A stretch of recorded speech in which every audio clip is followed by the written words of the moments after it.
Je suis ravie de vous accueillir ce soir pour une table ronde consacrée à l'Europe de la défense. Je suis très heureux de m'adresser à vous par écran interposé pour parler de ce sujet stratégique et fondamental qui est l'Europe de la défense. Dans l'une des prestigieuses écoles de commerce, l'École supérieure du commerce extérieur. Et j'espère que tout ce qui va pouvoir être dit dans la table ronde qui va suivre va permettre d'éclairer, de vous faire, je parle notamment aux étudiants, une opinion sur ce beau sujet. L'Europe est déjà une puissance.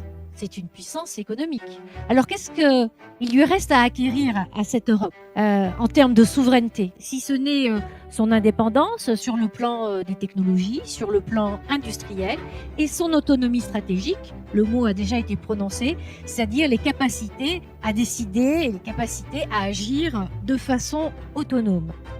Je crois que même la CECA, la Communauté européenne du charbon et de l'acier, est relevée de la volonté de pacifier l'Europe. Et quand vous pacifiez, vous défendez. Oui, alors simplement, nous sommes héritiers de nos histoires. Et enfin, on arrête de regarder dans le rétroviseur et on regarde devant. Pas l'oublier, nous avons été beaucoup aidés par M. Trump, dont vous connaissez la position. En fait, a été un accélérateur pour les Européens de se dire finalement le grand frère américain sur lequel tout le monde comptait depuis tout le temps, peut-être qu'il pourrait nous lâcher. On est quand même dans une situation où on a des investissements qui sont faibles si on les compare aux États-Unis. Donc, faut-il abandonner la partie? Non, parce que justement, les États-Unis, et sans doute dans le futur, auront des velléités de domination. L'Union européenne a une volonté d'autonomie stratégique. Donc le besoin, il est identifié, c'est clair.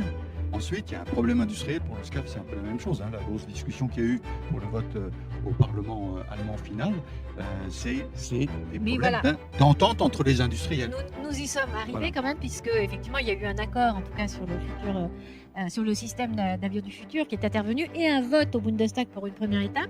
Et on sait, et je pense que notre intervenante précédente le sait, combien la coopération est difficile, délicate. C'est un art.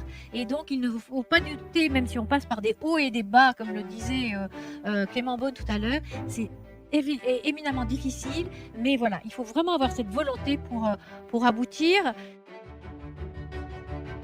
Effectivement, il faut vraiment se poser la question à l'avenir, est-ce qu'on veut que l'Europe soit un soft power ou soit une Europe puissante?